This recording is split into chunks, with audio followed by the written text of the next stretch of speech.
Election year over Georgia's outdated voting machines. Now there's new controversy over what should replace them. Yeah, that's right. Today, a state commission recommended a brand new touchscreen system, but critics worry that the new one could be actually hacked. 11 Alive John Sherrick is at the state capitol for us tonight.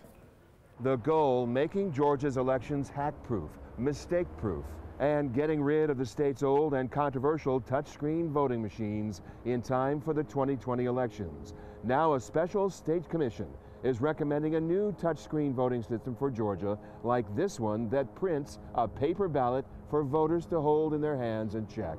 And then the voters would run those paper ballots through optical scanners to cast their votes. The paper ballots would be saved as backup for any recounts.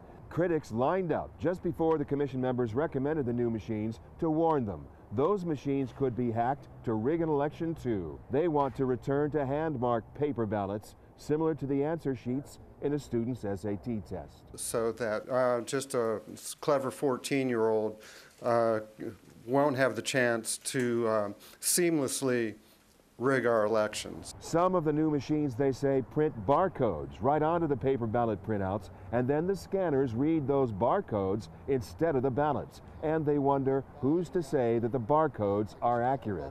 Secretary of State-elect Brad Raffensperger. That's something that the General Assembly will want to dig into, and what is the cybersecurity. But at the end of the day, I think we're going to end up with a great solution that meets the technology for, obviously, the 2020s. The legislature will decide in the next few weeks what sort of new voting system to put in place and how to pay for it in time for next year's elections. At the state capitol, John Sherrick, 11 Alive News. All right, John, thanks a lot. By the way, just within the last hour, folks, we received this response from Stacey Abrams with Fair Fight Action. She says Georgia's Safe Commission has yet again put vendors over voters. Today, the Safe Commission provided a hasty recommendation that ignores expert opinion and grassroots will, all while providing little rationale to the public for their actions. She goes on to say, by not thoroughly investigating the issues voters have faced, the Safe Commission has abdicated its responsibility to Georgia voters. Abrams lost a close battle for Georgia's governor when she vowed to make it her mission to improve transparency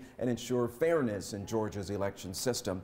And you can read her entire statement on 11alive.com.